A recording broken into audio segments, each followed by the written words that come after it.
Hello everyone and welcome to another video. Today we are going to be talking about the Island of Despair, or Zetsubou No Shima as you guys know it. So basically I'm just going to run through all the basics and tips and tricks you need to know for Zetsubou No Shima. So firstly, the seeds. The seeds are really going to help you out early rounds. There's three different types of water you can water the seeds with, and they each do different things. There's green, which I'm pretty sure spawns a plant that will keep a zombie, so you can just hold a zombie and you can take a break. So this is the first time we've actually seen that in zombies. Everyone's always wanted that, to take a break, not have to do like 2-day runs, high rounds, so this is really going to help out high rounds players, and it's just a great feature. Secondly, the purple water, it creates plants that eat the zombies, so it's basically like a monkey bomb plant, so that's also really helpful. It'll attract all the zombies and eat some of them. Not all the zombies, but it'll attract a fair bit of zombies, so that's good. And then the blue water, which is in my opinion the best, it can give you guns, power-ups, money, pretty much like anything that is drop related, so that is really helpful. Also, you may notice in your quests to get the skull of whatever the Nasapoe, or however you pronounce it, you might have a challenge that's called eat a fruit from a plant. To get that fruit, you're going to water one seed each round with green, purple, and blue. So one round you do green, one round you do purple, and one round you do blue, and then it will spawn a fruit. It has a chance to spawn a fruit, but you don't have to do it in that order. It can be in any order with all the different colors. But yeah, that's how you get the fruit. So moving on, next thing we're going to be talking about is the spiders. Now, I think this is a great feature in Zetsubou No Shima because the spiders are just like amazing. They're so much better than the dogs. They look cooler, and there's a lot of things they can do to screw you over basically, and they're a lot harder than the dogs in my opinion, because these little guys can freeze machines with their webs. They can freeze gobblegum and power-ups. They can also shoot their webs at doorways and really screw you over. So to deal with those webs, you can do two things. You can walk up to them and hold square or F or whatever button it is on your console or whatever you use, and it will get rid of the webs if you hold it. Or you could throw a grenade, and personally I think throwing the grenade is better because you get 10 points, and it's easier because you can just throw a grenade, walk away, and the grenade will actually stick to the web, so you don't have to worry about it bouncing off, and it's just great. So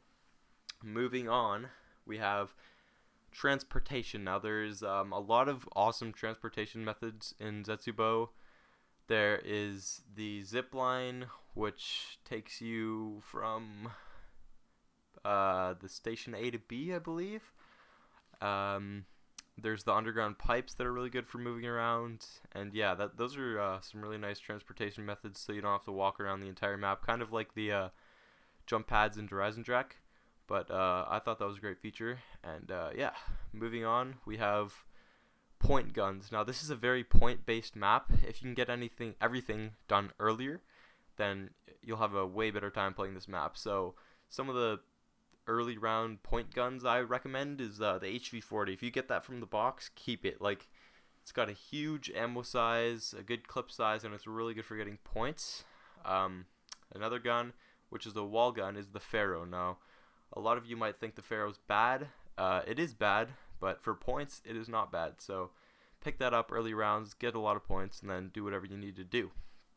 Nextly, we have the power. So many of you may know there's two stations or labs around the map that you have to fill with water to turn on temporary power. So what you do is you open all the doors, you get blue water, whatever water you want, and you fill the lab with blue water. Then you run over to the other lab, fill that with blue water. Once both of those are connected, you have to do this in a short time period, by the way, too, because the power, like the temporary power on the labs, it can run out. I think it's like a 6 minute span or something like that. But yeah, you have to do this fast. So you put water in both of those temporary generators. Then you run over to the bunker doors, and you can press F on that, or whatever you use, square, and it'll open up the bunker doors. Now watch out, because there's going to be a thrasher waiting for you. So open up the bunker doors, kill the thrasher, then you go inside the bunker, you open up a few other doors, and there should be this like part where you can swim underwater. I think it's the right door. Like if you go in and you look at where Pack Punch is located, like just as you're walking through the door, you can go right and there should be a door, and I think that is where you need to go to turn on permanent power. So once you are there, you're basically just going to want to go under there, and there should be a web on one of the generators or one of the turbines. You're going to slash off that web, and then the door will close, and you literally just have to survive in there for, I think it's like a minute or two, and then the door will open again, and you'll have all four things activated. Then you can hit the perma power. So that's how you turn on permanent power. Now, next thing I'm going to talk about is the spores and the thrashers. So the challenges aren't really clear, I think, for the skull of whatever it's called. Like, at first when I was playing, I didn't even know what spores were. I thought they were like those orange zombies, so I think they need to be more clear on what the spores are. But anyway, to make a thrasher, or to spawn a thrasher, what you're going to want to do is go to those orange things on the wall, or spores, and you're going to want to shoot one of those and lead the zombies through it. And what they will do is turn orange and then eventually turn into a thrasher. So that's how you spawn thrashers. Also, if you have a challenge that says shoot 10 spore infected zombies with headshots or something like that, just go through the spore, lead the zombies through the spore, and shoot their heads off before they turn into thrashers.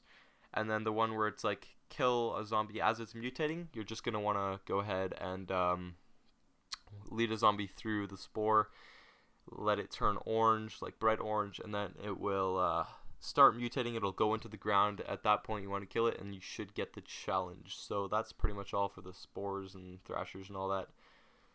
Oh yeah, one more thing. The thrashers, if you do not have jug, they can one hit you, so that's just something to note. So next up we have the shield. Now the shield on Zetsubou, in my opinion, is a necessity. Like, you're gonna want to get the shield as low as possible, because it's literally a lifesaver. Like on Horizon Drag 2, it just saves your ass so many times. In my case, at least, that's what happened. So get the shield done as soon as possible. And also, if your shield is like about to break or like running low or something, like early rounds, I recommend saving a zombie and then just letting him break your shield and then go pick up a new one so you're good for the next round. That's also a really good tip, because the shield will break and it will screw you over if it's not fully like whatever you call it, durability, if it's not full. So yeah, that's all for the shield that I have to say. Next is the gas mask. Now the gas mask is also a necessity, because if you're running through those spore clouds or those orange clouds,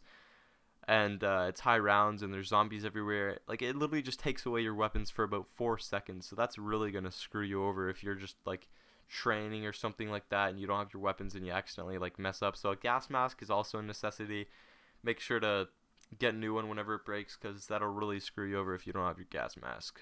So next up we have the KT4. Now the KT4, not the best wonder weapon in my opinion, but it is still worth getting. Like, if you're thinking about not building the KT4, it's worth building, because for the amount of time it takes to get, and the what do you call it, the power of it, it's actually pretty good. Like, single shots, it'll take out one zombie. Fully charged, it'll create a pool, and then it'll, you know, just kill all the zombies around it. But it is not a very good clutch situation saver, because like if you're trapped in a corner with that thing and you put down a fully charged shot, it's not going to take out all the zombies. It's just going to like take them out over time. So if you're thinking about getting the KT4 as a clutch gun, that's not the case. It's just good for ammo and pretty much just that.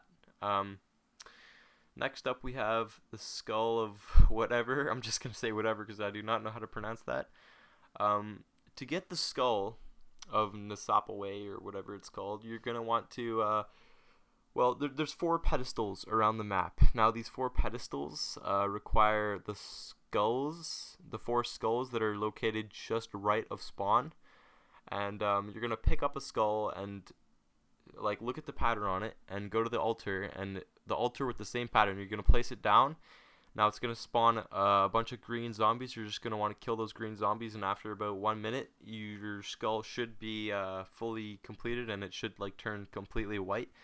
Then you're gonna want to pick it up, place it back in the altar, or not the altar, place it back in the place where you picked it up from, and once you have all four skulls completed, then to the right, I think, of the skulls, there's going to be like a tree that gets removed, and you can go down there and start the ritual to get it. Now the ritual, it's basically you just start the ritual, and it's kind of like the Shadows of Evil ritual, except the one thing that's different is you actually have to kill those keepers, or whatever they're called. You have to actually kill them to get the souls. You can't just train them around.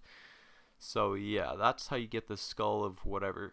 Now the final tip I'm going to say is basically just to save your money. Like early rounds, you're gonna want to like shoot them 8 times in the leg, then knife them. You know, just all that stuff to save as much money as you can. Because this is like a map that if you don't get everything done really early, it's gonna screw you over. So if you just rush through the rounds and trying to get the shield done at round 10, it's not gonna work out very well. And I just recommend getting it done early rounds. So yeah, guys, that is all I have to say. This is a guide to Zetsubou No Shima, and I hope you guys enjoyed the video. Stay tuned for more videos. I'm gonna try to upload daily with Alex, and yeah, thank you guys so much. Peace.